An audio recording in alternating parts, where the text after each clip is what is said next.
What do you need to become a Forex scalper? In this video, I am going to show you what exactly you need to become a successful Forex scalper. First of all, you must have an ECN account because the spreads must be very tight for scalping.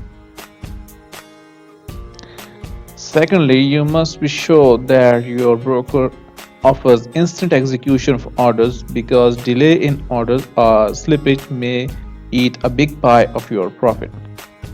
Then comes the strategy. Your strategy should be consistent and should offer at least one risk reward ratio. The average winning rate of your strategy must be 75% or above.